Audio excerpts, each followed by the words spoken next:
Assalomu alaykum. Bugun ushbu mavzuda, ya'ni ichki yonuv dvigatellarining haqiqiy ish sikllari, ularning ekspluatatsion xususiyatlari hamda ish rejimlari o'rganamiz. Haqiqiy sikllar dvigatelning amaliy sharoitdagi ishlash jarayonlarini aks ettiradi. Ular nazariy sikllardan issiqlik yo'qotishlari, gaz almashinuvi va yonish jarayonlarining real sharoitda kechishi bilan farq qiladi.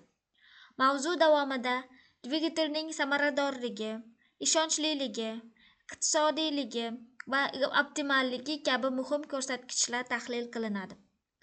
Shuningdek, foydalanish koeffitsiyenti, yoqilg'i sarfi, quvvat ko'rsatkichlari o'rtasidagi bog'liqliklar ko'rib chiqamiz. Mazkur bilimlar zamonaviy ichki yonuv dvigatellarining ishlash samaradorligini baholash va ularni takomillashtirish uchun muhim ahamiyatga ega. Bu mavzuda avvalo haqiqiy ish sikl tushunchasi o'rganiladi. Keyin dvigatelning asosiy ko'rsatkichlari tahlil qilinadi. Shuningdek, 4 taktli sikl, dizel sikli va 2 taktli siklning ishlash jarayonlari yoritiladi. Mavzu davomida ekspluatatsion ko'rsatkichlar, ekologik ko'rsatkichlar hamda dvigatelning turli ish rejimlari haqida batafsil ma'lumot beriladi. Ushbu mavzu ichki yonuv dvigatellarining real sharoitdagi ishlashini tushunishga yordam beradi. Haqiqiy ishchi sikl bu dvigatelda foydali ish bajaruvchi real jarayonlar yig'indisidir. U 4 ta asosiy bosqichdan iborat: kiritish, siqish, yonish, kengayish va chiqarish. Kiritish jarayonida silindrga havo yoki yonilg'i havo aralashmasi kiradi. Siqish bosqichida aralashma yuqori bosim ostida siqiladi. Yonish kengayish jarayonida energiya hosil bo'lib, o'sha porshonimiz harakatga keladi. Chiqarish jarayonida esa ishlatilgan gazlar tashqariga chiqarib yuboriladi. Aynan shu jarayonlar dvigatelning quvvati, samaradorligi va iqtisodiy ishlashini belgilab beradi. Endi dvigatelning asosiy geometrik ko'rsatkichlari bilan tanishib chiqamiz. Birinchi ko'rsatkichda yuqori chekka nuqta, ya'ni yuqori chekka nuqta bu porshonning silindr ichidagi eng yuqori holatini bildiradi. Ikkinchi ko'rsatkichimiz bu porshonning pastki chekka nuqtasi. Porshon yuqori chekka nuqtadan pastki chekka nuqtaga bosib o'tilganligi masofasi porshon yo'li deb ataladi. Pastki chekka nuqta deb bu porshonning pastki holati deb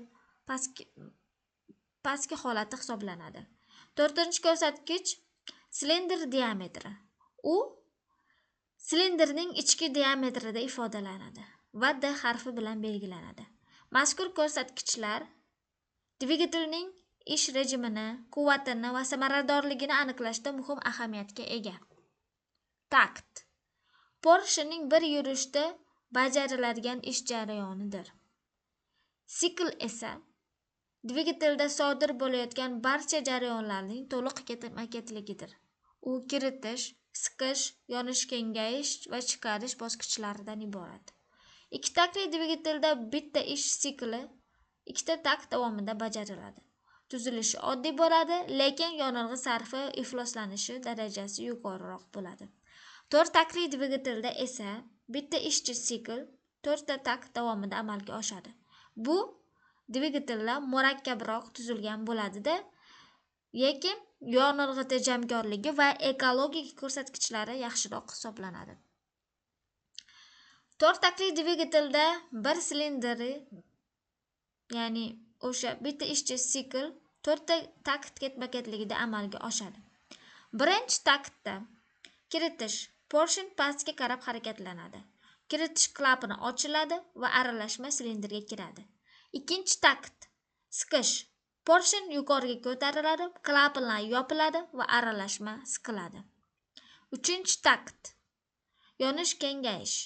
Yonilg'i alangalanadi, hosil bo'lgan bosim porshonni pastga harakatlantiradi, foydali ish bajariladi. 4-takt chiqarish porshon yuqoriga qarab harakatlanadi, chiqarish klapani ochiladi va yonib bo'lgan gazlar tashqariga chiqarib yuboriladi. Shu tariqa 4 ta taktli dvigatelda bir sikl 4 takt orqali yakunlanadi. To'rtakli dvigatelning birinchi bosqichi. Bu kiritish takti hisoblanadi. Bu jarayonda kiritish klapani ochiladi va portion yuqori chekka nuqtadan pastki chekka nuqtaga cheklangan nuqtaga qarab harakatlanadi. Portionning pastga siljishi natijasida silindr ichida siyraklanish hosil bo'ladi va havo yoki havo yonilg'isi aralashmasi silindrga kiradi. Kiritish takti dvigatelning keyingi ish jarayonlari uchun zarur bo'lgan ishchi aralashma tayyorlash vazifasini bajaradi. Ushbu bosqich oxirida silindr ichidagi bosim odatda 0.7 dan 0.9 megapaskalgacha, harorat esa 340 dan 380 kelvingacha bo'ladi. Kiritish jarayonining sifati amalga oshirish uchun dvigatel quvvati va samaradorligi bevosita ta'sir ko'rsatadi. Ikkinchi bosqich siqish takti. Bu jarayonda portion yuqoriga qarab harakatlanadi va chiqarish klapanlari yopiq bo'ladi. Silindr ichida havo yoki yonilg'i havo aralashmasi siqiladi, natijasida bosim va harorat ortadi. Siqish takti oxiridagi bosim taxminan 1.2 dan 1.7 megapaskalgacha, harorat esa 570 dan 670 kelvingacha yetadi. Benzinli dvigatellarda siqilgan aralashma svecha uchquni bilan alangalanishga tayyor holatga keladi. Uchinchi bosqich, ya'ni yonish kengayish takti. Bu jarayonda siqilgan aralashma svecha uchquni yordamida alangalanadi. Yonish natijasida gaz bosimi keskin oshadi. Bosim 3.5 dan 5 megapaskalgacha, harorat esa 2270 dan 2670 kelvingacha yetishi mumkin. Yuqori bosimli gazlar porshonni pastga qarab harakatlantiradi. Shu tariqa issiqlik energiyasi kimyoviy energiyasi avval issiqlik energiyasiga, keyin esa mexanik energiyaga aylanadi.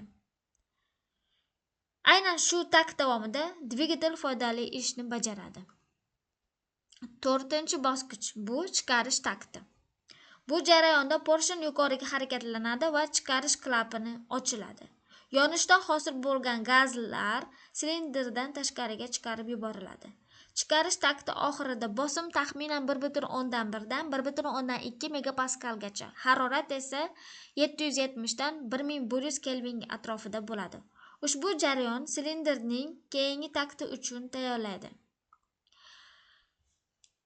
To'rtakli dizel dvigatelida silindrga faqat toza havo so'riladi. Birinchi bosqich kiritish klapani ochiladi va portion pastga qarab harakatlanadi. Natijada havo silindrga kiradi. Ikkinchi bosqichda esa klapanlar yopiladi, portion yuqoriga qarab harakatlanadi va havo kuchli siqiladi. Bosim va harorat oshib boradi. Uchinchi bosqichda siqilgan havo issiq havoga yonilg'i forsunkadan mayda zarrachalar holida purkaladi. To'rtinchi bosqichda yonilg'i issiq havo ta'sirida o'z-o'zidan alangalanadi. Beshinchi bosqichda esa yonish natijasida gazlar kengayadi. Porshonni pastga qarab itaradi va foydali ish bajariladi. Dizel dvigatelining asosiy farqi yonilg'i uchqunsiz, ya'ni o'z-o'zidan alangalanish orqali yonishidir. Endi to'rtakli dizel dvigatelining ish jarayonlarini ko'rib chiqamiz.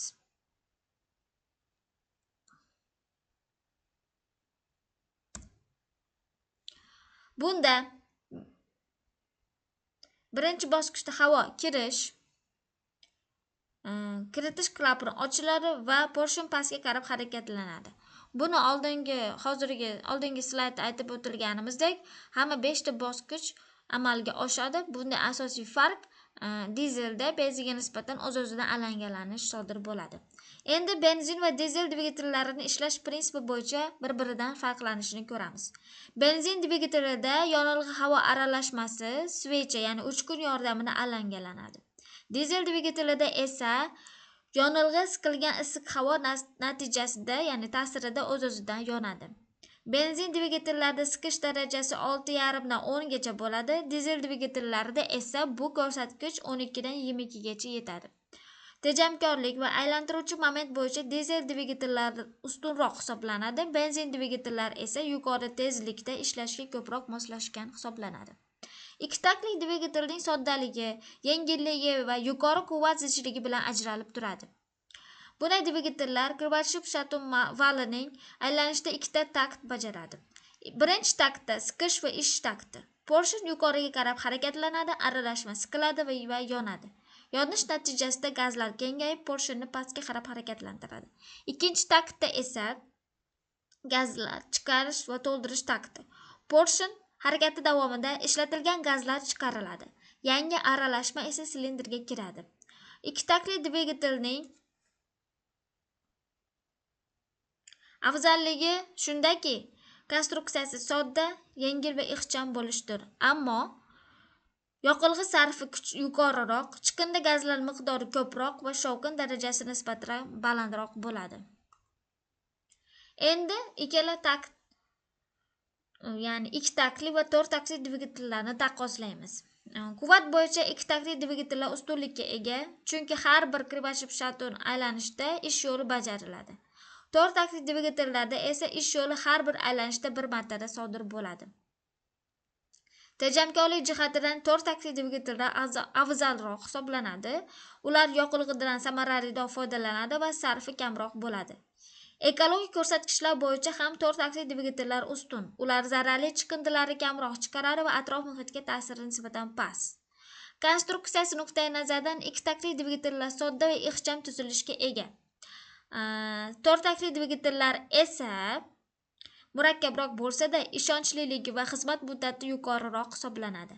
Xulosa qilib aytganda, bunda ikkala taktli dvigatellar yuqori quvvat va soddaligi bilan ajralib tursa-da, 4 taktli dvigatellar esa tejamkorligi va ekologik tozaligi va ishonchliligi bilan ustunlik qiladi. Ekspluatatsion ko'rsatkichlar dvigatel samaradorligini baholovchi asosiy mezonlardan biridir. Birinchi ko'rsatkich indikator bosim. U silindr ichidagi bosimni va dvigatel ish rejimini baholashga yordam beradi. Ikkinchisi indikator quvvati. Bu silindr ichida hosil bo'ladigan nazariy quvvatni ifodalaydi. Uchinchi ko'rsatkich foydali ish koeffitsiyenti. U dvigatel yoqilg'i energiyasidan qanchalik samarali foydalanayotganini ko'rsatadi. Shuningdek, yonilg'i sarfi, foydali quvvat va aylantiruvchi moment ham muhim hisoblanadi. Ushbu ko'rsatkichlar orqali dvigatelning tejamkorligi, ishonchliligi va umumiy ishlash samaradorligini aniqlashimiz mumkin. Dvigatelning ekologik ko'rsatkichlari atrof muhit va inson salomatligiga ta'sirini baholaydi. Asosiy zararli moddalar uglerod oksidi, karbonat angidrid va azot oksidlaridir. Shuningdek, dvigatel shovqinni ham ekologik omil ham hisoblaydi. Ekologik omil ham hisoblanadi. Uglerod oksidi inson salomatligi uchun zararli, karbonat angidrid esa azot oksidlari esa havo ifloslanishiga olib keladi. Ekologik muammolarni kamaytirish uchun neytralizatorlardan foydalanish, dvigatelni to'g'ri sozlash va yoqilg'i sarfini kamaytirish muhim hisoblanadi. Dvigatelning ish rejimlari uning samaradorligi, yonilg'i sarfi va chiqindi gazlar miqdoriga bevosita ta'sir ko'rsatadi. Birinchi rejimda, ya'ni sovuq holatda ishga tushirish. Bu holatda dvigatel sovuq bo'ladi, boyitilgan aralashma talab qilinadi. Ikkinchi rejimda, ya'ni salt holatda ishlatish. Dvigatelni minimal barqaror aylanishda ishlaydi va yoqilg'i sarfi nisbatan kam bo'ladi. Uchinchi rejimda o'rtacha yuklanish, ya'ni dvigatel odatiy harakat sharoitida ishlaydi. Aralashma muvozanatda bo'ladi. Keyingi rejimimiz maksimal yuklanish holatidagi rejim. Bu vaqtda dvigatel yuqori quvvat bilan ishlaydi va ko'proq yonilg'i talab etiladi. Tezlanishdagi rejimimizda esa dvigatelga qo'shimcha yonilg'i beriladi va maksimal holatda quvvat ta'minlanadi. Hurmatli talabalar, mavzuni yakunlar ekanmiz. Ushbu mavzuni yakunlar ekanmiz. Asosiy xulosalarni eslatib o'tamiz. Birinchidan, haqiqiy ish sikl dvigatelning real ishlash sharoitlarini, jarayonlarini aks ettiradi va uning quvvat hamda samaradorligini belgilaydi. Ikkinchidan, ekspluatatsion ko'rsatkichlar quvvat, moment, foydali ish koeffitsiyenti va yonilg'i sarfi dvigatelning texnik imkoniyatlarini baholashda muhim ahamiyatga ega.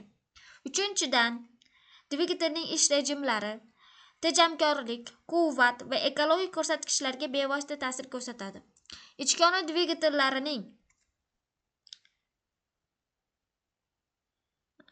haqiqiy sikllarni chuqur o'rganish, ularning samaradorligini oshirish, yonilg'i sarfini kamaytirish va atrof muhitga ta'sirini minimallashtirish uchun ilmiy asos bo'lib xizmat qiladi.